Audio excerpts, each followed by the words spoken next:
खरे आहे की मी मराठीच्या बरेच कवींच्या कवितांचे अनुवाद आतापर्यंत केलेले आहे. काहीतरी 127 कवींचे कविता सुमारे 500 हून अधिक असतील. त्यातील 150 160 कविता उर्दूत प्रकाशित झालेल्या आहेत. परंतु पुस्तक स्वरूपात प्रशांत अस्तारेंच्या पूर्ण कविता संग्रहाचा अनुवाद पहिल्यांदाच मी केला. प्रशांत अस्तारेंच्या काव्य प्रतिभा मधील वैशिष्ट्ये खूप आहेत. त्यांच्या कविता वाचताना एक ताजेपणाची भावना निर्माण होते. बनावटी भाषेपासून मुक्त या कविता थेट हृदयात उतरतात. या कविता लहान लहान आहे पण खूप प्रभावी आहेत. हे एक विशेषता आहे यांची. आणि या कविता सर्वसाधारण भाषेत लिहिल्या गेलेल्या आहेत, अलंकारित नाही आहेत, तरी पण आपल्या भावनांवर त्वरित परिणाम करतात. म्हणून मला ह्या कविता आवडल्या. आणि ही आवड केव्हा सुरू झाली हे पण थोडक्यात मी सांगू इच्छितो. 2005 किंवा 2006च्या एका दिवाळी अंकात, मला आता दिवाळी अंकाचं नाव आठवत नाही, त्या अंकात एक कविता घार म्हणून माझ्या वाचण्यात आली आणि कवीचं नाव होतं प्रशांत अस्तारे म्हणून. तर कविता मला फार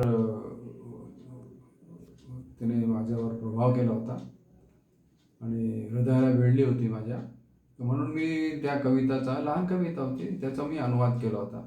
अनुवाद केल्यानंतर मी उर्दू मॅगझिनला मी पाठवलं होतं. ते छापण्यात आले, प्रकाशित झाले आणि उर्दू वाचकांनी ते फार म्हणजे त्यांना आवडले होते. त्यानंतर दरवर्षी मी दिवाळी अंक घेत राहतो आणि गेल्या 10-12 वर्षात मला वाटतं मी यांच्या पुष्कळ कविता मी दिवाळी अंकात वाचल्या. तर आणि त्यांचा मी अनुवाद पण केला आणि ते वेगवेगळ्या उर्दू मासिकात छापून आले. तर एक दिवस मी माझे मित्र आहे, कवी मित्र श्री उत्तम कोळगावकर नाशिकला, तर त्यांच्याशी मी एका विषयावर मी बोलत असताना असाच विषय निघाला. मी त्यांना विचारलं की हा हे प्रशांत असणारे कोण कवी आहेत, कुठे राहतात? तर त्यांनी सांगितलं की हा माझा मित्र आहे, हा अकोल्याला राहतो, चांगला कवी आहे. मग मी त्यांना सांगितलं मला त्यांचा टेलिफोन नंबर वगैरे मिळेल का? म्हणे हो ताबडतोब देतो. त्यांनी मग मोबाईल नंबर दिला. तो मोबाईल नंबर मी घेतला.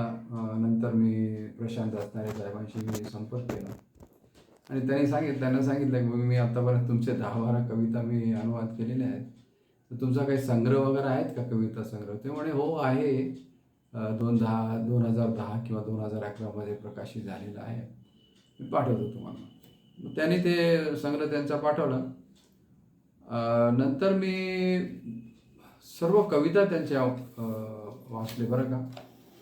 आणि माझ्यावर खूप प्रभाव झाला त्या कवितांचा का बाबा हा काहीतरी नवीन एक कविता दिसून येत आहे. त्याच्यात समाजातील पोकळपणावर व्यंग आहे आणि समाजातील दुष्परिणाम तो पाहतो कवी, पण दुष्टपणापासून मुक्त व्हायला पाहिजे अशी त्याची इच्छा दिसते. विशेष म्हणजे त्यांच्या कविता वाचल्यानंतर मला एक दिसून आलं की लहान लहान कविता त्यांचा शेवट इतकं आश्चर्यकारक असतो की वाचकाला गंभीरपणे विचार करण्यास भाग पाडतो. हा म्हणजे एक विशेष आहे त्यांच्या कवितांचा. आणि कवी असणारे हे समोरच्या सामान्य घटना, वस्तूंना अशा प्रकारे सौंदर्याची आकृती देतात की वाचक आनंदित होतो. त्याच्यातले म्हणजे खूप मीच माझा मोर आहे किंवा दुसरे कविता आहे, वाहत आहे वगैरे, पुन्हा अनुवाद आहे, असे काही कविता आहेत.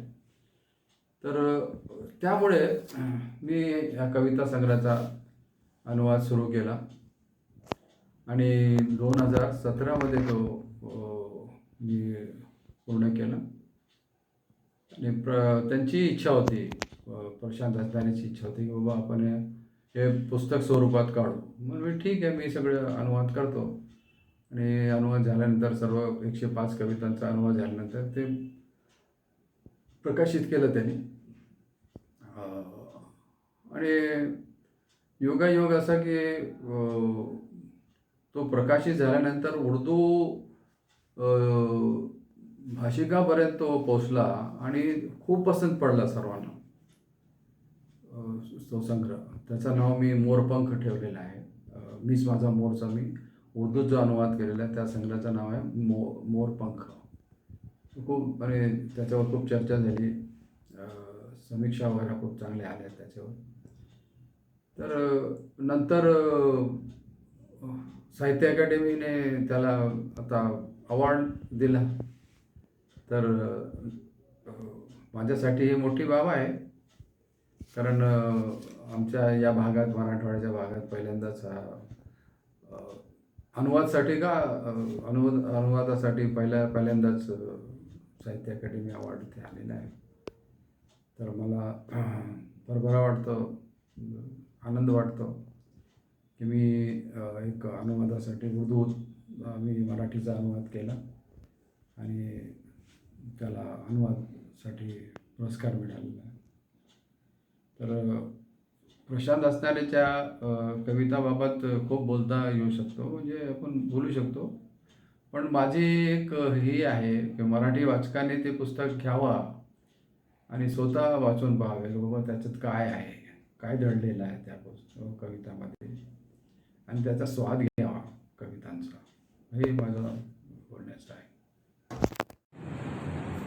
सर नमस्कार. नमस्कार. नमस्कार. अंमळनेरच्या काव्य मैफिलीनंतर येस, आज आपली भेट होते आणि याचा आनंद खूप मोठा आहे सर. मराठीतले इतके सुंदर, इतके छान लिहिणारे कवी, इतकं सकस लिहिणारे कवी प्रशांत हसनारे सर यांनी आमची विनंती मान्य केली आणि प्रांजळपणे हो म्हणाले. हेच आमच्यासाठी फार मोठं अप्रूप आहे. पण मला माहिती आहे सर, तुम्ही अंमळनेरला आलात पण अपवादात्मक आपण तिथे जाता येतात कविता वाचायला. अगदी सारखं काव्य संमेलन करणं ते, आणि आपल्या नोकरी, व्याप, ताप यामुळे हां, ह्या अंमळनेरच्या आठवणीसोबत मला आणखी एका गोष्टीचा उल्लेख आवर्जून रसिकांसमोर करायला नक्कीच आवडेल. म्हणजे आपल्या मीच माझा मोर या अतिशय गाजलेल्या काव्यसंग्रह रसिकांनी भरभरून प्रेम केलं. त्या काव्यसंग्रहाचा भावानुवाद मोरपंखमध्ये झाला आणि तो मोरपंख भावानुवाद इतका सुंदर झाला, इतका देखणा, इतका छान, इतका अभ्यासपूर्ण की त्याला दिल्ली साहित्य अकादमीचा पुरस्कारही मिळाला. सर आपलं मी सर्व रसिकांच्या वतीने आणि माझ्या वतीने हार्दिक अभिनंदन करतो. थँक्यू. धन्यवाद. आपले असेच एकाहून एक सुंदर संग्रह मराठीत येत राहू हे सुरुवातीला नमूद करून मी पुढच्या एका प्रश्नाकडे वळणार. आणि काव्य मैफिलीत सूत्रसंचालक, निवेदक, त्या सगळ्या कवयित्री बसलेले असतात. सूत्रसंचालक एक एक धागा जोडत जातो पुढे. पण तो आपली एक कविता जी आहे ना, ती कोणीही कधीच विसरत नाही. त्या कवितेने आज आपण या सुंदर मैफिलीला सुरुवात करू, या मुलाखतीला, अशी मी आपल्याला नम्र विनंती करतो. खरं म्हणजे ती जी वाद कविता आहे ती मीच माझा मोर या संग्रहाची कविता आहे. आणि तुम्ही आता जे म्हटलं की बाबा मी फारशा कवी संमेलनामध्ये भाग घेत नाही किंवा बाहेर कवितेचे कार्यक्रम करत नाही, त्याच्या मागची पार्श्वभूमी की माझा जो इंजिनिअरिंगचा जो जॉब आहे, नोकरी आहे, त्याच्यामुळे मी खूप असं बाहेर पडू शकत नाही किंवा कार्यक्रम करू शकत नाही. पण ही कविता मात्र लोकांना खूप आवडते आणि बाहेरच्या कार्यक्रमामध्ये ही कविता मी आवर्जून उल्लेख करेन त्या लोकांचा की ज्यांनी खरोखर ही कविता पूर्ण महाराष्ट्रभर पोहोचवली. आणि प्रशांत हसनारे आणि वाद ही कवितेचे जे समीकरण आहे ते या तिघांनी, म्हणजे अरुण म्हात्रे सर, हो, आमचा प्रशांत मोरे, प्राध्यापक प्रशांत मोरे आणि अदिल नवाज राणी बुलढाणे, वा. या तिघांनी पण त्यांच्या त्यांच्या कार्यक्रमामधून ही कविता पूर्ण महाराष्ट्रावर पोहोचवली. आणि नंतर मात्र मग बाकी जे लोक आहेत त्याने मग ती कविता संमेलनामधून किंवा इतर कार्यक्रमातून बाकी पण लोक आता ही कविता सादर करतात. पण मूळ जे मी म्हणतोय की ही वाद कविता आहे महाराष्ट्रावर पोहोचण्याचं कारण हे मात्र हे 3 महत्वाचे व्यक्ती आहेत आणि मी त्यांचं खरोखरच त्याबद्दल त्यांचा आभार आहे. आणि ती कविता अगदी छोटीशी कविता आहे ती सादर करतो. मुलगा म्हणाला, आई दिव्याची वात मोठी कर, मला वाचता येत नाही. वडील म्हणाले, अगं दिव्याची वात कमी कर, मला झोप लागत नाही. मुलगा म्हणाला, आई दिव्याची वात मोठी कर, मला वाचता येत नाही. वडील म्हणाले, अगं दिव्याची वात कमी कर, मला झोप लागत नाही. आई रात्रभर दिव्याची वात कमी जास्त करत राहिली. आई रात्रभर दिव्याची वात कमी जास्त करत राहिली. आयुष्यभर दोघांमध्ये वातीसारखी जळत राहिली. आयुष्यभर दोघांमध्ये वातीसारखी जळत राहिली. किती किती सुंदर कविता आहे सरी, अतिशय संवेदनशील आणि जे जे ऐकतात कधीही कोणी विसरत नाही. मुळातच काय आहे की आपल्या कविता मी तर आता प्रत्यक्ष ते होतो कार्यक्रमाला उपस्थित त्यामुळे ऐकल्या नंतर आता आपल्या काव्यसंग्रहाच्या माध्यमातून त्या कविता वाचते. कविता गतीत आणि अनेक ठिकाणी आपल्या कविता प्रकाशित झालेल्या आहेत चांगल्या वाङ्मयीन लेखकांमध्ये. आपलं सदरही प्रकाशित झालं त्यामुळे आम्ही सगळं गद्यपद्य वाचत असतो. पण महत्त्वाचं म्हणजे आपल्या कवितांमधून एक वेगळ्या प्रकारचा इम्पॅक्ट जाणवतो, एक वेगळ्या प्रकारचा संस्कार जाणवतो. अनेकदा असं वाटत असतं की काय अशी विलक्षण घटना घडली असेल, कोणता असा प्रसंग कवीच्या आयुष्यात घडला असेल. खरं म्हणजे कवीवर सुरेश भटांपासून अनेक मंडळींना असं कवितेच्या निर्मिती प्रक्रियेबाबत विचारलं तर ते थोडेसे नाराज व्हायचे, म्हणायचे की नाही त्याच्यात कशाला इतकं आत शिरायचं, तुम्ही कवितेकडे बघा, गीतांकडे बघा आणि त्यातून जो आनंद मिळतो तो घ्या. तसं मला आपल्या कवितेच्या संदर्भामध्ये हे आवर्जून सांगावं असं वाटतं. नक्कीच काही ना काही प्रसंग घडताना असतील, किंबहुना बालपणापासून कुमार किशोर वयोगट आणि त्यानंतरची जडणघडण याचा काही भावबंध आहे का सर? काही कविता आहे, नक्कीच आहे, नक्कीच आहे. कसं आहे आम्हाला घरातलं वातावरण जे आहे म्हणजे आई वडील भाऊ बहीण ते सगळे या कलेच्या क्षेत्रातलेच आहेत. अच्छा. माझे वडील खूप छान लिहितात. जळगाव आकाशवाणीवर ज्या छोट्या छोट्या रात्री 9 वाजता लघुनाटिका वगैरे व्हायच्या पूर्वी, तर त्याच्या कितीतरी एकांकिका माझ्या वडिलांच्या काय नाव आहेत. जयराम असणारे, जयराम प्रिय असणार. अच्छा. तेव्हा ते सुधा कुलकर्णी किंवा जे संचालक मंडळ होतं तर त्यांच्या थ्रू ह्या सगळ्या एकांकिका खूप आलेल्या आहेत वडिलांच्या. माझा भाऊ जो स्वतः इंजिनियर आहे, एमटेक इंजिनियर आहे, तो स्वतः खूप छान लिहितो. माझी आई नाटकांमध्ये खूप छान करतात. राज्य नाट्य स्पर्धांमध्ये आई माझी काम करते. लहान बहीण माझी नाटकांमध्ये देवकीनंदन गोपाला या पिक्चरमध्ये तिने स्वतः लहान बहिणीने माझ्या काम केलं. हो, लहान गाडगेबाबाची लहान जी बायको दाखवली आहे ती माझी लहान बहीण. त्याच्यामुळे या वातावरणामध्ये मी आहे. पहिल्यापासून स्टेज डेअरिंग वगैरे हा मला प्रकार कधीच असं वेगळा वाटला नाही. पहिल्यापासूनच मी स्टेजवर होतो, स्टेजवर राहिलो, स्टेजवर ऍक्टिंग केली, सगळं केलंय. पण खरा माझा कविता आणि माझ्याशी जो संबंध जो आला तो कराड इंजिनिअरिंगला असताना आपल्या भागामध्ये, या भागामध्ये नाही आहे नागपूरच्या एरियामध्ये, पण तिकडच्या भागामध्ये सांगली, सोलापूर, सोलापूर या सगळ्या भागामध्ये काव्य वाचन स्पर्धा खूप होतं. अच्छा. काव्य वाचन स्पर्धा, कथा वाचन स्पर्धा, कथा लेखन स्पर्धा. तर त्या 2-4 वर्षामध्ये माझ्या त्या सगळे कार्यक्रम माझ्याकडनं खूप पाहणं झालं. अच्छा. आणि त्या मुलांचं सादरीकरण, त्या मुलांचं एकंदर कवितांचा बाद हे सगळं खूप मला वेगळं वाटायला लागलं. नंतर युथ फेस्टिवल तिथे खूप मोठ्या प्रमाणात, चांगल्या प्रमाणात होतो तिथे शिवाजी विद्यापीठात. अच्छा. तर माझं शिक्षण कराड इंजिनिअरिंगला झाल्यामुळे हे सगळं मला तिथून जवळून पाहतात. आणि तिथे माझ्या कुठेतरी मनामध्ये सुरू झालं की बुवा हे असं आपणही करायला पाहिजे. कवितेचं बीज आणि कवितेचं बीज हे कराडच्या इंजिनिअरिंग कॉलेजमधलंच आहे. म्हणजे जरी घरात एक कलावंताचं वातावरण किंवा कलेवर प्रेम करणारे सगळे सुरू सदस्य घरात होते, कौटुंबिक सदस्य नात्याने होते, पण खरं संस्काराचं बीज कवितेच्या संदर्भात ते कराड. सर मग पहिली कविता लिहिली आणि ती प्रकाशित झाली वगैरे असाही योग आला का? नाही, प्रकाशित नाही झाली. ती काव्य वाचन स्पर्धा होती. बरं. कविता लिहिली, मग ती काव्य वाचन स्पर्धेमध्ये मी म्हटली तर लोकांची चांगली, बऱ्यापैकी चांगली झाली. मग आमच्या कॉलेजचे प्रिन्सिपल म्हणाले की ही कविता चांगली आहे. अच्छा. तेव्हा नेमका त्याच वेळेला इंदिरा संत आमच्या कॉलेजमध्ये आला. काय वेगळं? तर मग इंदिरा समोर ती कविता माझ्या प्रिन्सिपलनी ती ऐकली असल्यामुळे त्यांनी ती म्हणायला लावली. छान. इंदिरा समजांचा तो प्रेमळ हात माझ्या पाठीवर तेव्हा माझ्यावर पडला. आणि मग युथ फेस्टिवल झालं.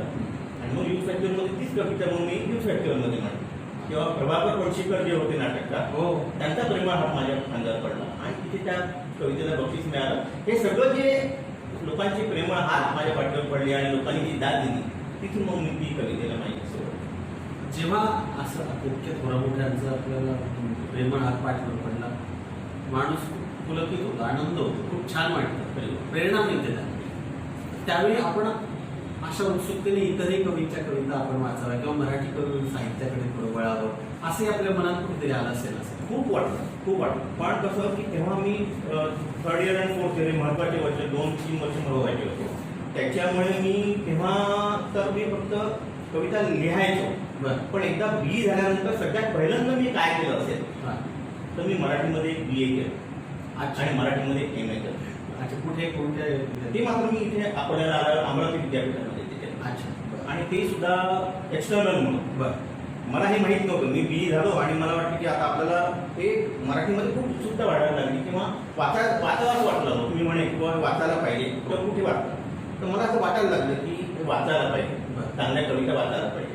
तेव्हा मी कुसुमाग्रज, मंगेश पाडगावकर वाचायचो. पण बाकी सध्याच्या काळातले कवी कोण कोण लिहितात आहे, काय लिहितात आहे, हे मात्र तेव्हा माझ्याकडनं वाचून नाही झालं. पण मग मी MA ॲडमिशन घ्यायला जेव्हा गेलो, बरं, तेव्हा त्यांनी सांगितलं की तुम्ही इंजिनिअरिंगची डिग्री घेतली आहे, तुम्हाला डायरेक्ट MA नाही करता. मला आधी BA करावं होतं. मग मी BA केलं, ॲडिशनल BA केलं आणि मग ॲडिशनल MA केलं. आणि MAला मात्र मग 10 कादंबऱ्या, 10 कथा संग्रह, 10 कविता संग्रह, नंतर मराठीतलं व्याकरण, सगळं ते मी माझ्याकडून ते झाला अभ्यास किंवा मी अभ्यास केला आणि समाधान होतं आपलं की बुवा नाही, या पद्धतीने कविता, चांगली कविता सुद्धा आपल्याला लिहायचा. अभ्यासाचा आनंद किती मोठा असतो ना. हो. आपल्या आवडत्या विषयात. हो. त्यावेळेचे काही लक्षात राहील का कुसुमाग्रजांचं किंवा कुणाचं आणखी? खूप कविता वाचल्या मी तेव्हा. त्याच्यानंतर मी म्हणजे माझ्यावर प्रभाव पडला ते कवी म्हणजे दवा धामाणकर. हो. दशकातल्या कवीमध्ये दशकाच्या कवितामध्ये आहे. दशकाच्या कवितामधले नरेंद्र उजगरे. हो, फार सुंदर. त्याच्यानंतर उत्तम कोळगावकर. हो. हे सगळे कवी म्हणजे त्यांच्या कविता खरोखरच म्हणजे अस्सल कविता ज्याला असं म्हणतो या लोकांच्या कविता आहेत. म्हणजे मंगेश पाडगावकर आणि हे तर आहेत, पण या नंतरच्या पिढीमध्ये सुद्धा या लोकांनी हेमंत गोविंद जोगळेकर, हेमा धामाणकर, त्यानंतर उत्तम कोळगावकर, प्रकाश पिंगावकर म्हणून जळगावचे कवी आहेत, खूप सुंदर लिहितात. अजून एक मुद्दा ह्याच्यामध्ये सांगायचा की श्रीधर शनिवारे म्हणून एक मोठे कवी आहेत. हो. ते माझे सख्खे मामा आहेत, नागपूरचे. येस. तर त्यांचं खूप मला छान मार्गदर्शन घरच्या प्रश्न. त्याच्यामुळे त्यांचं एक मार्गदर्शन मला चांगलं मिळालं. त्यांची कविता मला खूप आवडते.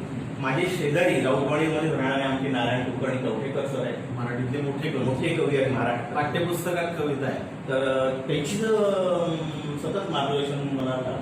तर या सगळ्यांचं वाचन आणि सगळ्यांचं ऐकून मी हळूहळू त्या कवितेचा जो आहे ते पुढे न्यायला लागला.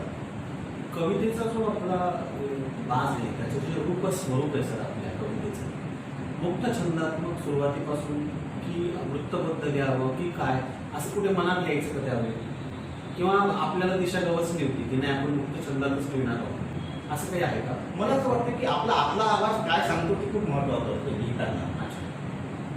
लिहिताना तुम्ही ज्याच्या गोष्टीमध्ये तुम्ही स्वतःला कम्फर्ट समजता किंवा तुम्हाला ज्याच्यामध्ये आनंद मिळतो ते खूप महत्वाचं असतं. ते लिहिताना मला असं जाणवलं की बाबा मी फार म्हणजे बाकी जो कवीचं वातावरण आहे किंवा कवी लोक लिहितात तशा पद्धतीने मी मुद्दाम जाणीवपूर्वक टाळलं. मी अशी वेगळी कविता लिहिली की जी 70 वर्षाच्या आजोबांपासून तर 12वी झालेल्या मुलापर्यंत ती लोकांना ती अपील झाली पाहिजे, कळली पाहिजे. हे मी नेहमी पहिलेपासूनच ठरवणार मुद्दा. आणि दुसरा माझा मुद्दा लिहिण्याचा मुद्दा जो आहे तो एक आहे की खूप मोठी कविता नाही आहे. अच्छा. सुटसुटीत, सोपी, साधी, सरळ आणि लोकांना सहजपणे उमजेल अशा पद्धतीचा बाज डोक्यात ठेवूनच मी कविता लिहितो. म्हणून आपल्या कविता अगदी कमीत कमी शब्दात असतात. हां, म्हणजे माझ्या दोन्ही संग्रहामध्ये तुम्ही कविता वाचा. हो. तर त्या कविता कुठेही म्हणजे असं कोणीच म्हणणार नाही की ही कविता कळली नाही, असं होत नाही. नाही मी पाहिलं ना काही आता उदाहरणार्थ ती गॉगलची कविता आहे, काळा गॉगल जी कुलकर्णीवरची चष्मा आहे, हो. ती पूर्ण वेगळी कविता आहे आणि मी कवी झालो ही पुन्हा एक वेगळ्या प्रकारची कविता आहे. चिंचोक्या आजी पण आहे, चिंचोक्या आजी. ते वेगळे काय विषय Actually कसं आहे की आहे सगळे जे तुम्ही म्हणताय चष्मा, जी कुलकर्णी, या सगळ्या आजूबाजूला घडणाऱ्या घटना किंवा जे प्रसंग असतात याची नोंद मी घेतो. चष्मा कविता कशी आली? आणि सर मी असं ऐकलं की जे यांच्या बेळगावचं ते स्मारक हां. सगळ्या वस्तू काय सर तो संदर्भ प्लीज आम्हाला सगळ्यांना सांगा. बिलकुल बिलकुल. जी कुलकर्णींवर जे जी कुलकर्णी लेखक आहे, प्रसिद्ध लेखक आहे, हे सगळं झालं. परंतु काही मराठी माणसं अशी आहेत की जे या वाचनाकडे किंवा ह्याच्याकडे गंभीरतेने पाहत नाही. ऍक्च्युली खरं म्हणजे मराठी हे वाचलं पाहिजे. हो. मराठी मातृभाषा आहे, त्यातलं सगळ्या प्रकारचं लिखाण वाचलं पाहिजे. पण आहे काही लोक आहेत की ज्यांना पु ल देशपांडेंचा विनोद माहीत नाही, वपू काळेचं जे नरम गरम ज्या गोष्टी आहेत त्या वपूंच्या कथा लोकांना माहीत नाही, जे कुलकर्णीचं लिखाण माहीत नाही, ग्रेट माहीत नाही. तर असा प्रसंग तो टिपण्याचा मी तो प्रयत्न केलाय की आपण दुकानात जातो हां. चष्मा घ्यायला की मला गॉगल पाहिजे, मग गॉगल मागतो, मग तो म्हणतो की हा पाहिजे का, हा पाहिजे का, नाही हा नको मला डार्क पाहिजे, हां. हा पाहिजे का, नाही मला डार्क पाहिजे, जे कुलकर्णी घालायचं तसा गॉगल पाहिजे. हां. तो दुकानदार म्हणतो जे कुलकर्णी कोण जे कुलकर्णी, साहजिक आहे त्यात काही वेगळं कसं काही तो दुकानदार म्हणून तो बरोबर विचार त्याला माहित नसेल, त्याला माहित नसतं जे कुलकर्णी. तो विचारतो जे कुलकर्णी कोण, मग त्याला मी विचारतो की जे कुलकर्णी कोण तुला माहित नाही का, तो म्हणतो नाही मला जे कुलकर्णी माहित नाही. मग ते जे शेवटचं वाक्य असतं ते कलाटणी देणारे असतं. ती कविता मला ऐकवायला जे कुलकर्णी जर तुला माहित नसेल तर मग मला नको तुझ्या दुकानात. अशा पद्धतीने ही कविता हंस दिवाळी अंकामध्ये आनंद अंतरकरांनी छापली, फार सुंदर, फार छान. आणि ती कविता जे कुलकर्णीची बहीण हां. त्यांच्या वाचनामध्ये आली. बरं. आणि जे कुलकर्णीचं एक स्मारक, काही वस्तूंचं स्मारक बेळगावच्या वाचनालयामध्ये आहे. बरं. तर त्या वाचनालयामध्ये जे कुलकर्णीच्या वस्तू ठेवलेल्या आहेत, तिथे त्यांचं गॉगल पण ठेवलेलं आहे. तर त्यांनी त्या आनंद अंतरकरांमार्फत मला विचारणा केली की तुमची जी कविता आहे जे कुलकर्णींची ती आम्ही त्या बेळगावच्या त्यांच्या स्मारकामध्ये लावतात आणि आज तिथे त्या सर ही किती सुंदर गोष्ट आहे. ती कविता ऐकवा ना आम्हाला, आमची विनंती. दुसऱ्या संग्रहात आहे ना दुसऱ्या संग्रहात. हां, त्याचं शीर्षक वन्स मोर. इथं वन्स मोर या संग्रहातली ही कविता आहे. Once more. आणि कविता संवादात्मक आहे, संवादात्मक कविता आहे. म्हणजे याच्यामध्ये बाकी असे बाकी काही नाही, फक्त त्याच्या आणि माझ्यामधला संवाद ही म्हणजे ती कविता. अच्छा. बोला साहेब काय देऊ, गॉगल हवा होता, कोणत्या रंगाचा दाखव, काळा पाहिजे होता, हा चालेल नाही यापेक्षा डार्क हवा, अच्छा. हा चालेल नाही, जे घालायचे ना तसा हवा. कोण जी ए कुलकर्णी कोण आहेत ते, तुम्हाला जी ए कुलकर्णी माहित नाही? नाही, मग राहू द्या, मला नकोय तुमच्या दुकानातला काळा. अप्रतिम वेगळीच कविता आहे. संवादात्मक कविता आहे. हां. मुख्य म्हणजे कविता म्हणण्यापेक्षा जी ए कुलकर्णीचं प्रेम तेच मला म्हणायचं. ते दाखवण्याच्या या 8 ते 10 ओळींमध्ये मी ती केली. आपण आपली ती मराठी मातृभाषा, त्यातलं साहित्य, आपण त्यांच्या कथा वाचतो, त्यांच्याविषयी एक आपल्याला आपुलकी प्रेम निर्माण होतं त्या लेखक कवींविषयी. नक्की. आणि त्यातून हे सगळं येत असावं असं मला वाटतं. सर आपल्या दोन्ही काव्य संग्रहामध्ये मोर कॉमन आहे. हो. तर मोर प्रतिमा आणि असणारे सर असं एक समीकरण अनेक ठिकाणी वाचकांकडून समीक्षकांकडून मानलं जातं. थोडं आज आपण मोराविषयी देखील बोला आणि मोराची कविता ऐकवा. नक्की नक्की हे विनंती आहे. नक्की. हा मोर का बरं, एक तर कसं की मोर तसा सगळ्यांचाच आवडता प्राणी आहे. हां. पण मोरामध्ये कसं की मला असं जाणवतं की आपल्याला माहित असतं की मोराचे पाय हे खूप पूर्व असतात. मोराचे पाय खूप असतात, पण पाऊस आला किंवा ढग भरून आले की मोराला त्या कुरूप पायाचं कुरूपण जे असतं ते विसरून जातो, तो इशारा पुरवतो आणि त्याच कुरूप पायाने नाचतो. पायातच असतात, मोठा मेसेज आहे. कुरूपच पाय असतात, पण तो नाचतो आणि नाचताना लोकांचं लक्ष मग त्या कुरूप पायाकडे जातं. त्या पिसाऱ्याकडे जातो. माझ्या कवितेच्या बाबतीत मला हेच म्हणायचं आहे की माझी कविता ही खूप काही श्रेष्ठ कविता नाही आहे. माझ्यामध्ये दोष आहेत, नक्कीच दोष आहेत. त्यामुळे अशी कविता लिहायची की आपल्याकडे दोष न दिसता त्याच्यातलं चांगलं जे काही आहे, चांगले विचार जे आहे, चांगला जो आपल्याला संदेश द्यायचा आहे, चांगला संदर्भ द्यायचा आहे, त्याचा आशय वेगळा द्यायचा आहे, तो त्या आशय त्या लोकांपर्यंत किंवा वाचकांपर्यंत पोहोचावा या दृष्टीने सगळीकडे माझा तो मोराचा इफेक्ट, मोराचं नाव मी प्रत्येक ठिकाणी तो घेतो. कारण की मला माहित आहे की माझे पाय गुरुप आहे. मोर कसा रुजला म्हणा, हो कसा काही संदर्भ द्या ना. वेगवेगळ्या पद्धतीने म्हणजे का संदर्भ म्हणजे कसं, कुठे पाहिला आपण, कुठे अनेकदा अनुभव आला हो, हो, हो. किंवा त्याच्याविषयीचं वाचन किंवा काही असं. कारण अनिल औषधांनी लिहिलंय हो त्याचं नाव म्हणजे त्याच्या संग्रहात नावच आहे नाव. नावच आहे. म्हणून म्हटलं अनेक कवींच्या कवितेत येतो वेगळा, ललित गद्यात वेगळा येतो. मोर हा म्हणजे फार आवडता आहे.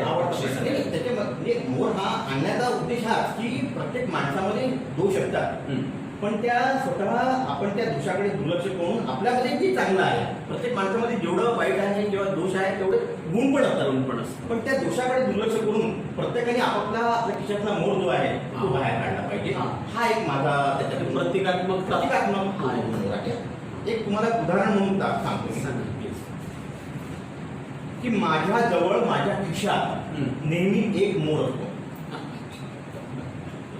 माझ्याजवळ माझ्या खिशात नेहमी एक मोर असतो, पण माझ्या खिशातला हा मोर साधा सुद्धा मोर नाही, शिकवलेला मोर आहे. अच्छा. कधी मध्ये उदास हा. झालं किंवा मनावर काळे ढग दाटून आले की हा शिकवलेला मोर खिशातून आपोआप बाहेर येतो, देहभर पिसारा फुलवतो आणि नाचतो मनसोक्त मन मुराद. त्याला नाचताना पाहून मुसळधार पाऊस पडतो, उदास काळे ढग निघून जातात आणि माझं मन पुन्हा शुभ्र होतं, निरवलं. वा वा. पण एक गंमत सांगू, हा. असाच एक मनकवडा मोर तुमच्या खिशात, पण असाच एक मनकवडा मोर तुमच्या खिशात आहे, फक्त तुम्ही त्याला नाचणं शिकवायला हवं. हा. फक्त तुम्ही त्याला नाचणं शिकवा. तेव्हा हा मोर प्रत्येकाच्याच खिशात होतो, सगळ्यांच्या खिशात असतो, फक्त तो आपापल्या पद्धतीने आपण त्याला शिकवायला हवं. ही कविता अशी संस्कार प्रधानपणे अशी वेगळीच वाटते सगळी कविता. म्हणजे मी मगाशी आपल्या कविता ज्यावेळी पाहत होतो सगळं आणि आपल्या कवितेविषयी ह्या विशेषांकात खूप सुंदर लेख छापून आलेला आहे. पुणे पोस्ट मधला आपल्या मुलाखत छापून आलेली फार सुंदर अशा प्रकारची विष्णू जोशी यांनी ती घेतलेली आहे. एकूण या सगळ्याच्या हे मला आढळून येत असतं की कुठेतरी एखादा प्रसंग किंवा घटना किंवा एखादं कथाबीज असं म्हणूया आपण. आता आम्ही आमच्या परीने त्याला शब्दात गुंफत आहोत. कवी वेगळ्या चष्म्यातून पाहणार, कवी वेगळ्या दृष्टीतून पाहणार. पण मी कवी झालो, ही जी कविता आहे ना सर आपली, ह्या कवितेत एक आत्मकथन पण काही पट दडलेला आहे की काय असं वाटतं आम्हाला. किंवा एक कथाबीज आहे की काय, किंवा एखादी लघु किंवा विस्तृत कादंबरी आहे.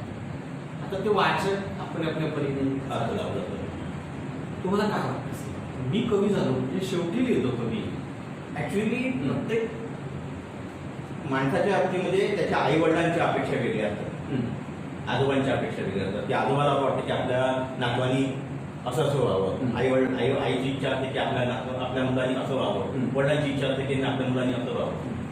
असंच माझ्या बाबतीत पण झालं, असंच माझ्या बाबतीत पण झालं. आणि प्रत्येकाच्या अपेक्षा पूर्ण करता करता मग लक्षात आलं की आपण सगळ्यांच्या अपेक्षा पूर्ण करू शकलो नाही, पण आपण कवी मात्र तशा पद्धतीने ती कविता ऐकून सांगितली. आणि मी कवी झालो. अडगळीच्या खोलीतली खाट मला नेहमी आवाज द्यायची, म्हणायची लेकरा खूप अभ्यास कर, तुला वकील हो. अच्छा. अडगळीच्या खोलीतली खाट मला नेहमी आवाज द्यायची, म्हणायची लेकरा खूप अभ्यास कर, मोठा वकील हो. टेबलावरचा चष्मा मला नेहमी दरडाव म्हणायचा, अभ्यासात जरा नीट लक्ष घाल, तुला डॉक्टरच व्हायचं. अच्छा. ताटात पडणारी गरम भाकर मला नेहमी म्हणायची, भरपूर जेव, खूप अभ्यास कर, तुला कोणीतरी मोठं व्हायचं. अशातलं माझं प्रतिबिंब माझ्या कानात नेहमी बुजबुजायचं, खूप वाद, खूप लिही, तुला कवी व्हायचं. त्यानंतर खाट कुठली, हा. चष्मा फुटला, भाकर करपली आणि मी कधी झालो आणि मी कवी. फार कमी शब्दात खूप मोठा अशा ॲडवाईस आहे कविते. अर्थात अनेक कवितांमध्ये आपला मुक्त छंद पूर्ण वेगळ्या धाटणीचा, वेगळ्या पद्धतीचा आहे. सर, आपल्या कवितेत श्री प्रतिमा जी येते, श्री संवेदना, पूर्ण वेगळ्या धाटणी, वेगळं स्वरूप देणे आणि एक मनात घर करते ती कविता. असं कवी म्हणून तुम्ही या सगळ्या विषयात कसं पाहता, त्याचा विचार तुम्ही कसा करता आणि मग त्या संदर्भातल्या काही कविता. स्त्री म्हणजे तसं पाहिलं तर प्रत्येकाच्या आयुष्यामधला हा अविभावाच्या घटकच आहे. कारण की आपली आजी, आपली आई, आपली बायको, आपली मुलगी हे सतत आपल्या भोवती असतात आणि संवेदनशील नजर जी जाते कवीची, लेखकाची, कोणाची, तर ती आपलं तर दुःख टिपते, पण त्यांचं सुद्धा दुःख किंवा सुख किंवा त्यांच्या आयुष्यात घडणारे प्रसंग टिपते. आणि ते टिपण आहे, त्या नोंदी जी आहे, त्या सगळ्या नोंदी म्हणजे त्या सगळ्या माझ्या त्या स्त्रीवरच्या ज्या कविता आहेत. आता वाच कविता जी मी आता म्हटली, ती सुद्धा स्त्रीवरची एक नोंदच आहे. आई जी आयुष्यभर आपल्या नवऱ्याच्या आणि मुलाच्या मध्ये आयुष्यभर जगत असते, ती सतत त्यांच्याच जगत असते. शेवटी जगणं म्हणजे काय, ते जगणंच आहे. आजीवरही लिहिलंय आपण, आजीवरही लिहिलंय. त्याच्यामुळे या सगळ्या स्त्रियांच्या नोंदी ज्या घेतल्या मी, त्या सगळ्या या कवितेच्या रूपामध्ये एक आल्या. एक कविता आहे, मी आजीवर मी लिहिली, आईवर लिहिली, मुलीवर पण मी लिहिली.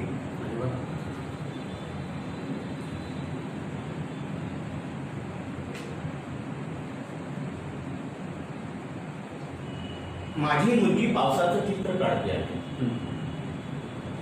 माझी मुलगी पावसाचं चित्र काढते आहे. चित्रात रंग भरताना ती मला विचारते, बाबा पावसाला कोणता रंग दिला? मी तिला काय सांगू? तिला पावसाचा नक्की कोणता रंग सांगू? कोंब फुटलेल्या विशुद्ध मातीसाठी पावसाचा रंग हिरवा असतो म्हणून सांगू, की एकाच छत्रीतून चालणाऱ्या त्या दोघांसाठी पावसाचा रंग गुलाबी असतो?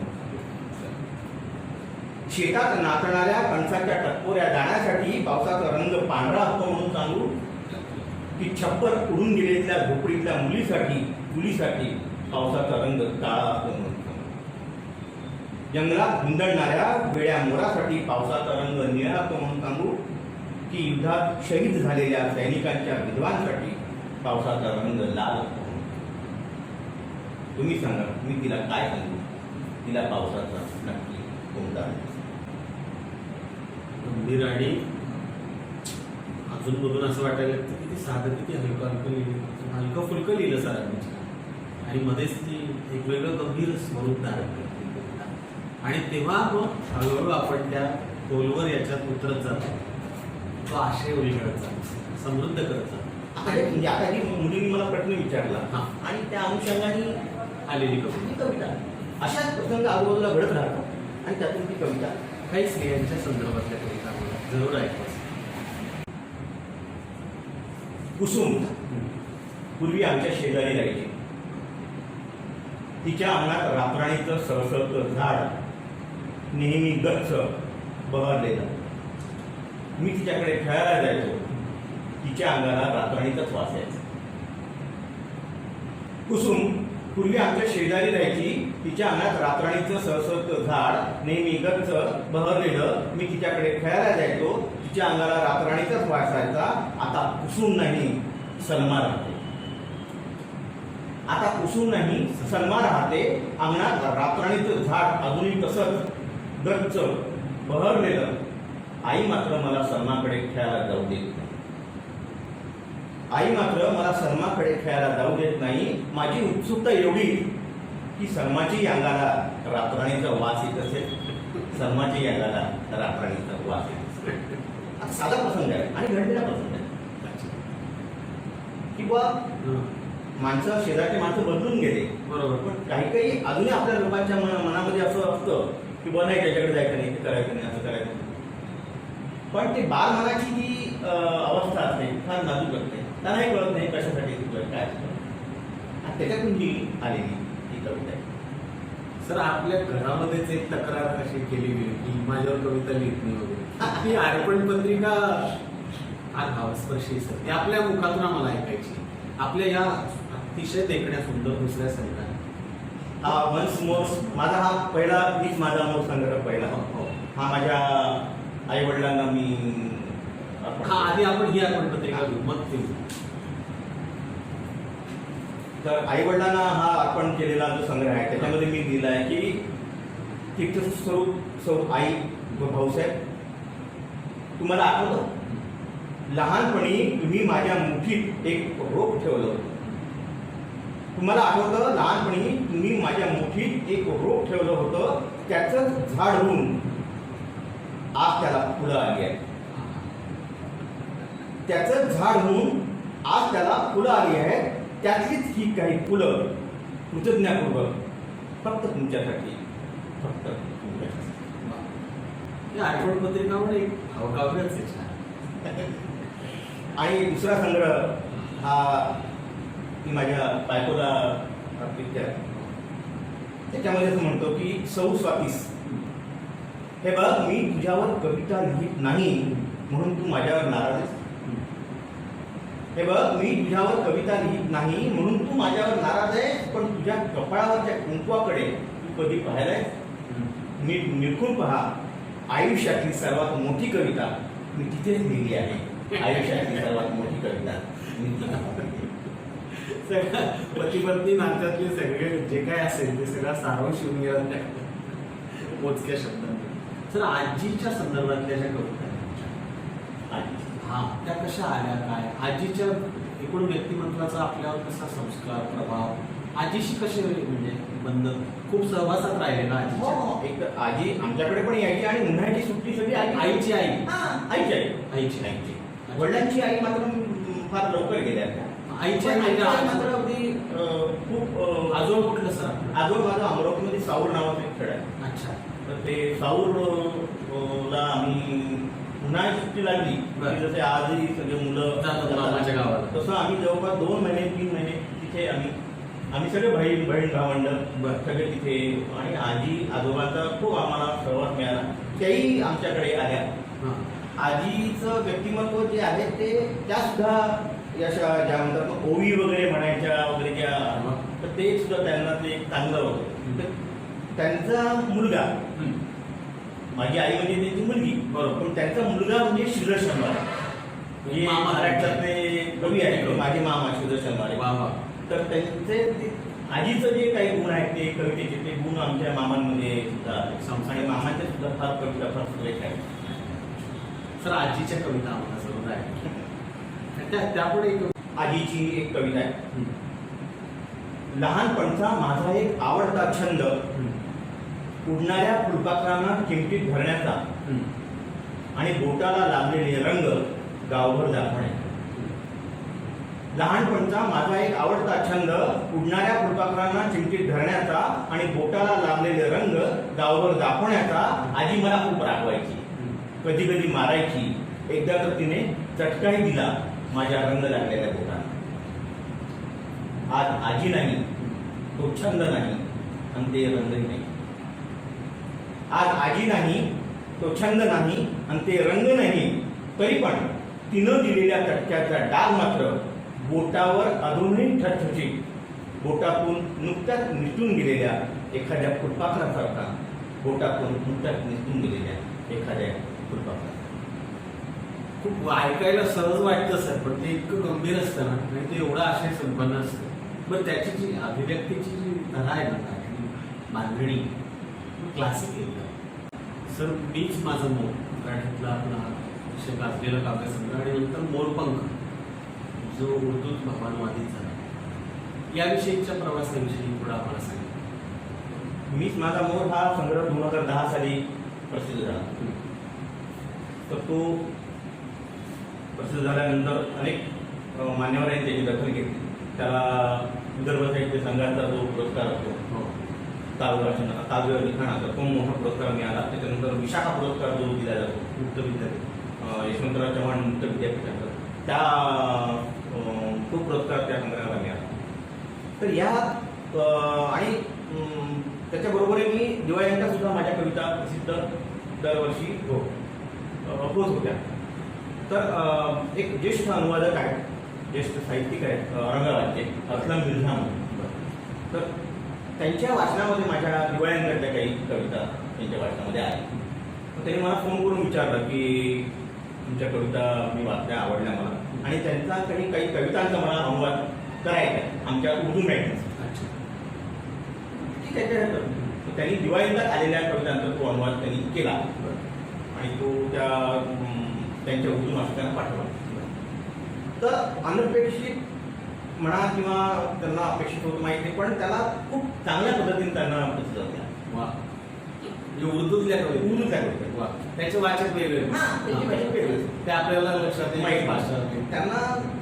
त्यांना सांगण्यात आलं की बुवा ये कुछ अलग है, ये जो आपने कुछ लिखा है ये अलग है.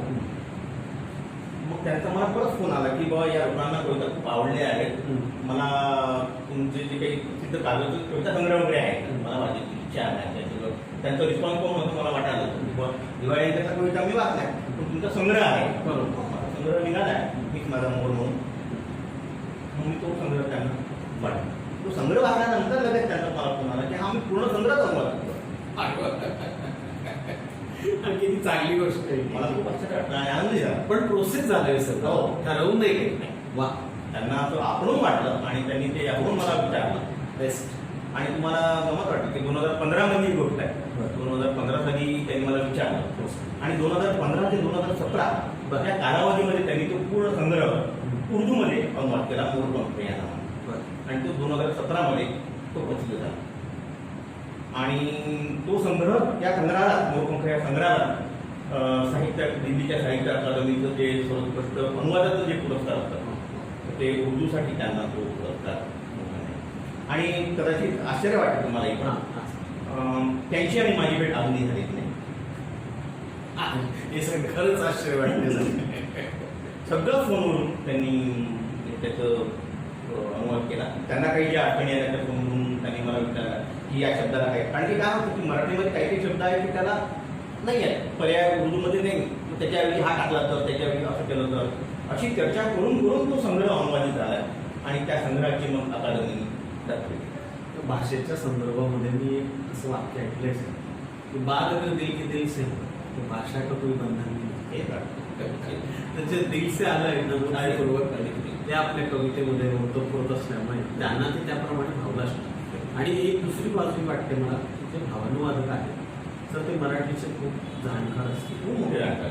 म्हणजे त्यांनी अनेक लोकांच्या मराठीतल्या कविता त्यांनी उर्दूमध्ये अनुवादित केल्या आहेत. तर ते श्रीधर नांदेडकर पासून अच्छा तर जे सगळे मोठे मोठे कवी आहेत त्या सगळ्यांचे अनुवाद त्यांनी उर्दूमध्ये नेलेले आहेत. कसं म्हणजे कारण प्रत्येक भाषेचा लहेजा, प्रत्येक भाषेचा अंतस्वर, त्याचा परिसर, त्याची व्याप्ती परी, त्याला चुकूनची सगळी संस्कृती उभी राहते. त्यातली वीण समजली पाहिजे ना त्याच्यासाठी त्यांना उर्दूचा अभ्यास आहे. हां, मराठीमध्ये त्यांची खूप चांगली पकड आहे आणि त्याच्यामुळेच हे जे समन्वय झालं किंवा या भाषेतून त्या भाषेत ते गेले ते अतिशय छान पद्धतीने गेले आणि त्याच्यामुळे त्याची ती दखल घेतली गेली. त्याच्यानंतर त्यांनी मला सांगितलं की हे जेव्हा रिझल्ट जाहीर झाला साहित्य अकादमीचा, त्याच्यानंतर ते परीक्षक जे होते त्यांनी सांगितलं की उर्दूमध्ये खूप पद्धतीने साहित्य वाचलं जातं, लिहिलं जातं. त्याच्यामध्ये सतत प्रेम, विरह अशा पद्धतीच्या भावना नेहमी येतात. परंतु हा समाज अनुभव हा पहिल्यांदा उर्दूमध्ये अशा पद्धतीने मराठी भाषेतून आला आणि त्याच्यामुळे आम्ही त्याची दाखवली. म्हणजे वेगळेपणाची वेगळेपणा जो आहे मराठीतला तो आम्हाला त्या उर्दूमध्ये जाणवला. उर्दूमध्ये जाणून तिथे जमेची बाजू, नारळीची जमेची बाजू सगळी. सर आता आपण आपल्याला असं विशेष आवडणार आहे किंवा ज्याला म्हणून आपण कवीला तर आपल्या प्रत्येक कवितेवर प्रेम असतं, पण आणखी एक राहिला सगळं संदर्भ, थेंब फुलं याच्यावर फार सुंदर लिहिलं आहे. नाजूक नाजूक निसर्ग, फुलं, झाडं हे माझा आवडीचा विषय. पहिली गोष्ट हे त्या मलकृष्ण क्रमांक 4 वर पण कुठे आहे ना या काव्यसंग्रहाच्या. हे किती छान आहे, हे ऐकवा ना प्लीज. त्याच्यामध्ये परत तो मोराचा रेफरन्स आहेच. आनंदाचे असो वा दुःखाचे पापणीशी आलेले अश्रू पुसू नये किंवा अडू नये कधीच. आनंदाचे असो वा दुःखाचे पापणीशी आलेले अश्रू पुसू नये किंवा अडू नये कधी. घरंगळू द्यावे त्यांना थेंब थेंब आपल्या पापण्यांवरून गालावर, गालावरून मनावर. घरंगळू द्यावे त्यांना थेंब थेंब आपल्या पापण्यांवरून गालावर आणि गालावरून मनावर. आपल्या मनातल्या मनस्वी मोराला बेभान होऊन नाचण्यासाठी तेवढंच पाणी पुरेसं होतं, तेवढंच पाणी पुरेसं. म्हणजे मोराची पुन्हा परत म्हणजे मोर आजो मी मगाशी म्हटलं की मोर आपल्या मनामध्ये असतो, खिशामध्ये असतो, पण या मोराला नाचायला काहीच लागत नाही. काही ती डोळ्याचे थेंब जे आहे म्हणजे थेंब आनंदाचे असो किंवा दुःखाचे असो, ते थेंब फक्त पडू द्या त्या मनावर, तो आपाप मनात. ह्या मोराची अंतःप्रेरणा वेगळी, हा, त्या सर्जन वेगळी. मोराला काहीच लागत, फक्त त्यातून तुम्ही काय शोधता, काय घेता, त्या मोराला काय देता, तेच फक्त महत्वाचं. बाकी मोर तर तयारच असतो नाचायला. म्हणजे मोराकडे पाहून त्याचा पिसारा फुलवलेलं पाहून जे सौंदर्य जाणवतं ना, त्यावरची कविता वाचल्यानंतर पुन्हा त्या सौंदर्याचा आणखी वेगळा अर्थ असतो. ती मजा या कवितेमध्ये. आणि मी मगाशी म्हटलं की निसर्ग, निसर्ग हा माझा आवडीचा विषय आहे. म्हणजे मी तर असं म्हणतो की बुवा निसर्ग हा माणसामध्ये लपलेला आहे आणि निसर्गात माणूस लपलेला आहे आणि माणसात निसर्ग लपलेला आहे. ह्या दोन्ही गोष्टी एक हेच आहे, म्हणजे एक नाणं असतं, नाण्याच्या दोन बाजू जे असतात ना, तसं आहे. एका बाजूला माणूस आहे, एका बाजूला निसर्ग आहे. दोन्ही एकमेकांशिवाय अपूर्ण आहे. त्याच्यावरती एक छोटीशी एक कविता आहे माझी. पूर्वी ढगांना नुसता हात लावला की मुसळधार पाऊस पडायचा. पूर्वी ढगांना नुसता हात लावला की मुसळधार पाऊस पडायचा. आता ढगांना हातात घेऊन गदागदा हलवलं तरी थेंब निखळत नाही. पूर्वी ढगांना नुसता हात लावला की मुसळधार पाऊस पडायचा. आता ढगांना हातात घेऊन गदागदा हलवलं तरी थेंब निखळत नाही. पूर्वी विहिरीत नुसता हात टाकला की हाताला पाणी लागायचं. आता बुडाशी जाऊन बसलं तरी ओंजळ करत नाही. पूर्वी माणसांच्या खांद्यावर नुसता हात ठेवला की हात चिंब भिजायचा. आता उद्यात हात घातला तरी ओल लागत. थोडक्यात हे ढग काय, ही विहीर काय, हा माणूस काय, चराचरातून पाणी आटत चाललंय हेच खरं. चराचरातून पाणी आटत चाललंय हेच. माणूस जसा आपल्या माणुसकीपासून दूर चाललाय तसंच निसर्गाचा सुद्धा, निसर्गातलं पाणी सुद्धा हळूहळू कमी जात आहे. म्हणून म्हणतो की निसर्ग आणि माणूस ह्याच्याची जी सांगड आहे ती वेगळी होऊ शकत नाही, ते एकमेकात मिसळलेली आहे. फुलांवर खूप कविता लिहिली आहे, झाडांवर खूप कविता लिहिली आहे, मोरावर खूप कविता लिहिली आहे. त्यातली फुलांवरची एक कविता, छोटीशी कविता आहे. मी हातात चाकू घेऊन उभं राहिलो तर आशात माझं प्रतिबिंब पडलंच नाही. मी हातात चाकू घेऊन उभा राहिलो तर आशात माझं प्रतिबिंब पडलंच नाही. मग मी हातात फुलं घेऊन उभं राहिलो तर आशात माझं प्रतिबिंब मावलंच नाही. तर आशात माझं प्रतिबिंब मावलं. ही कविता जेव्हा पहिल्यांदा मी वाचली सर, तेव्हा माझ्या मनात यायची आधुनिक एखाद्या संतांनी लिहिलेली कविता आहे. कारण शस्त्रापेक्षा, अस्त्रापेक्षा किंवा विघातक शब्दांपेक्षा कुणाला तरी वादविवाद किंवा रागवून क्रोधित होऊन दुखवण्यापेक्षा एक फूल पुढे केलं. आणि हे आपला अनुभव आहे, हा आपला सर्वसामान्य माणसाचा अनुभव आहे. तुम्ही रागाने बोलण्यापेक्षा प्रेमाने बोला, प्रेमाने वागा, काम सहज होतं. रोजच्या साध्या सरळ जीवनव्यवहाराशी निगडीत कविता आहे आपली. अगदी अगदी. अशीच एक फूल आहे पुन्हा की ऑफिसमधून येताना भाजी घेतली. साधे साधे साधे प्रसंग आहेत. ऑफिसमधून येताना भाजी घेतली, चिल्लर नव्हती म्हणून बायकोसाठी एक गजरा घेतली. ऑफिसमधून येताना भाजी घेतली, चिल्लर नव्हती म्हणून बायकोसाठी एक गजरा घेतला. का कुणास ठेव, पण रात्री जेवताना प्रत्येक घास गजऱ्याचाच वास, प्रत्येक घास गजऱ्याचाच वास. ते घरातलं वातावरण बदलून जात, सुगंधी आनंदी आल्हाददायक. काय अपेक्षा काय असतात स्त्रियांच्या काय छोटासा गजरा, असे गजरा घेऊन गेल्याने जर आनंदी वातावरण होत असेल आणि जर तुमच्या अन्नाला सुद्धा गजऱ्याचा वास असेल तर ह्याच्यापेक्षा वेगळा आनंद नाही. वेगळा आनंद देणारी कविता आहे आणि आयुष्य समजावणारी कविता आहे की छोट्या छोट्या गोष्टीत पण खूप मोठा आशय असतो, फक्त तो आपल्याला मिळवता आला पाहिजे, ओळखता आला पाहिजे, ती दृष्टी आपल्याकडे असायला, आपल्या कवितेचा तो मोठा वापर. ऑफिस मधून घरी परततो हा. तर मोगऱ्याचा गजरा लावून बायको घरभर दरवळत असते हा. आणि हातात बंदूक घेऊन हा. मुलगा चौफेर धडधडतो. ऑफिस मधून घरी परततो तो मोगऱ्याचा गजरा लावून बायको घरभर दरवळत असते आणि हातात खेळण्यातली बंदूक घेऊन मुलगा चौफेर धडधडत असतो. कवितेचं पुस्तक मुद्दामून रात्री उशिरानं झोपताना मी सहज पाहतो तर मगाशी धडधडणारी बंदूक आता जुलैच्या कुशीत शांतपणे झोपलेली उशीखालचा मोगरा मात्र अजूनही दरवळतोय घरभर. उशीखालचा मोगरा मात्र अजूनही दरवळतोय. अप्रतिम, खूप सुंदर, नाजूक आणि हळूवार कविता. एक कविता नवीन वन्स मोर या संग्रहाची कविता. या कवितेमधल्या या कवितेही थोडंसं वेगळंपण या कवितेमध्ये आहे आणि या संग्रहाची ही कविता मात्र लोकांना खूप आवडते. अशा पद्धतीने लोक मला सांगतात की कविता वेगळी आहे, चांगली आहे. वाचक प्रतिसाद देतात. हा, फोनवरून म्हणा किंवा पत्र लिहून म्हणा. आणि मुख्य म्हणजे शिक्षक दिन जो असतो 5 सप्टेंबर 5 सप्टेंबर किंवा सर्व हा. दिनात. हा, तर त्या दिवशी ही कविता फेसबुकवर किंवा इतर ह्याच्यामध्ये खूप येते व्हायरल. अच्छा. ती कविता तुम्हाला मुद्दाम वाटतात. गुरुदेवांनी अर्जुनाला विचारलं तुला झाडावर काय दिसते आहे. अर्जुन म्हणाला पक्षाचा फक्त एकच डोळा. गुरुदेवांनी अर्जुनाला विचारलं तुला झाडावर काय दिसते आहे. अर्जुन म्हणाला पक्षाचा फक्त एकच डोळा. गुरुदेवांनी मला विचारलं तुला झाडावर काय दिसते आहे. मी म्हणालो पक्षाचे 2 डोळे. त्याच्या एका डोळ्यात मला त्यांचं ओलोचिंब घरटं दिसते आहे आणि दुसऱ्या डोळ्यात त्याची वाट पाहणारी छोटी छोटी पिलं. गुरुदेवांनी मला विचारलं तुला झाडावर काय दिसते आहे. मी म्हणालो पक्षाचे 2 डोळे. त्याच्या एका डोळ्यात मला त्याचं ओलोचिंब घरटं दिसते आहे आणि दुसऱ्या डोळ्यात त्याची वाट पाहणारी छोटी छोटी पिल्लं. गुरुदेव म्हणाले भावनिकता सोड, अचूक नेम धर आणि मार बाण. गुरुदेव म्हणाले भावनिकता सोड, अचूक नेम धर आणि मार बाण. मी भावनिकता सोडली, अचूक नेम धरला आणि मारला बाण. निरपराध पक्षाकडे बोट दाखवणाऱ्या गुरुदेवांच्या छातीवर, निरपराध पक्षांकडे बोट दाखवणाऱ्या गुरुदेवांच्या छातीवर. मराठी भाषेची ही समृद्धी आहे.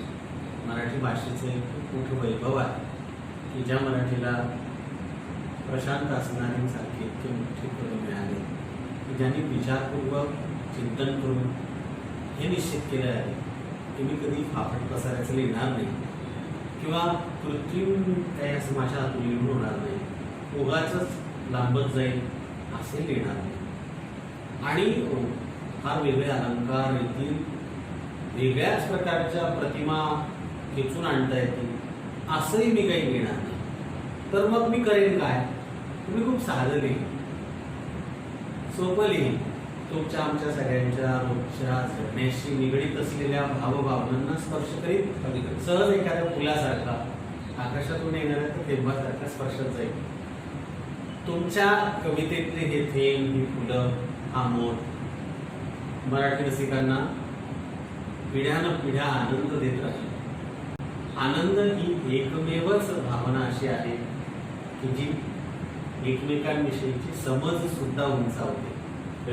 मला ज्या आनंद वाटतो त्यात समोरच्यालाही आनंद वाटतो. हे समजून घेणं म्हणजे जगणं समजून घेणं आहे. आपल्या कवितेने जगणं समजावून सांगितलं.